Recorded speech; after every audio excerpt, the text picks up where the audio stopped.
Hello student, मैं साजिदा अंसारी आप सबका स्वागत करती हूँ ऑनलाइन स्टडी विद एसए में। आज की जो हमारी बुक का नाम है वो है MED2 सतत विकास मुद्दे और चुनौतियाँ। आज का जो हमारा टॉपिक है वो ये है पर्यावरण रक्षा के लिए अंतर्राष्ट्रीय उपकरणों की चुनौतियाँ। ठीक है, पर्यावरण की जो रक्षा में जो अंतर्राष्ट्रीय जो उपकरण है, वो जो अंतर्राष्ट्रीय एजेंसियाँ, उनके सामने क्या चुनौतियाँ आ रही है उसका हम चर्चा करेंगे। ठीक है, आइए देखते हैं। पर्यावरण रक्षा के लिए अंतर्राष्ट्रीय उपकरणों को बहुत सी चुनौतियों का सामना करना पड़ रहा है। फर्स्ट है पर्यावरणीय समस्या के परिमाप और खतरनाक गति से उसकी तीव्रता की मांग है कि कानूनी तंत्र को शीघ्रता से कदम उठाने चाहिए जिससे वह प्रभावकारी हो सके। कहने का मतलब ये है, पर्यावरणीय जो समस्या है उसके जो परिणाम है ना वो बहुत ज़्यादा खतरनाक है। तो अगर जो उसकी इतने ज़्यादा खतरनाक है कि उसे जल्दी से जल्दी उन पर रोक लगाई जानी चाहिए। अगर जो कानूनी तंत्र ने जल्दी से कुछ कदम नहीं उठाए, शीघ्रता से काम नहीं करा, तो वह प्रभावी हो जाएंगे। अगर जो नहीं करा तो वो बहुत ज़्यादा विनाशकारी स्थिति होएगी, जिससे कि वो जल्दी से जल्दी कदम उठाएंगे तो वो प्रभावी हो सकेंगे। ठीक है, पर्यावरण की सुरक्षा की जा सकेगी।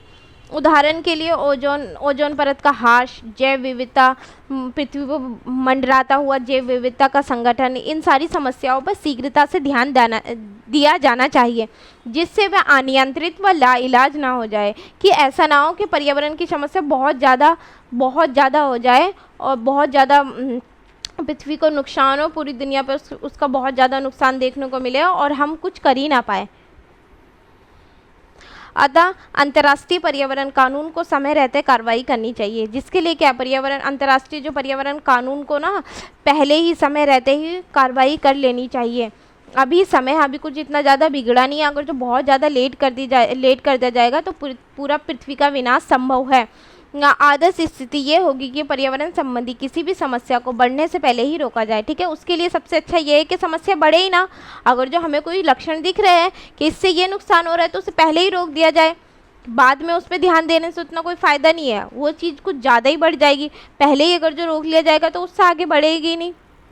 अंतर्राष्ट्रीय समुदाय के सदस्य विभिन्न राष्ट्रीय राज्य विकास मूल्य पद्धतियों प्राथमिकताओं के भिन्न भिन्न स्तरों पर होते हैं। इसमें कहने का मतलब यह है, अंतर्राष्ट्रीय समुदाय के जो भी सदस्य राज्य होते हैं ना, अंतर्राष्ट्रीय समुदाय के जो भी सदस्य राष्ट्रीय राज्य जो होते हैं, उनका जो हर किसी का जो विकास, सभी सदस्यों का एक जैसा विकास थोड़ा होएगा। किसी का कम है, किसी का ज़्यादा है। उनकी जो पद्धतियाँ है वो अलग अलग है, उनकी जो प्राथमिकता है वो भी अलग अलग है। उनका जो स्तर है सेम थोड़ा होगा, सभी 5 उंगलियाँ एक सी थोड़ा होती है, कोई कम कोई ज़्यादा। तो वो चीज़ है, सबका विकास, पद्धति और जो प्राथमिकता है वो सब अलग अलग है। अतः वह अंतर्राष्ट्रीय तंत्र जो सभी प्रतिभागी सदस्य राज्यों में मतैक्य चाहता है, प्राय न्यूनतम सर्वमान्य हल पर सहमत हो पाता है। ठीक है, तो फिर इसमें ये होता है कि ना उनका जो एकमत नहीं हो पाता है, वो सिर्फ न्यूनतम सर्वमान्य हल पर ही सहमत हो पाते हैं।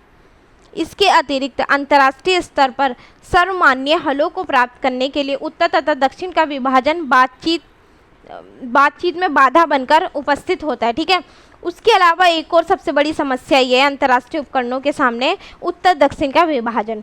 क्योंकि दक्षिण के देश हमेशा से ये मानते रहे कि पर्यावरण संबंधी आवश्यकताओं को लागू करके उत्तर के देश उनके पीछे से विकास की सीढ़ी को हटा देना चाहते हैं।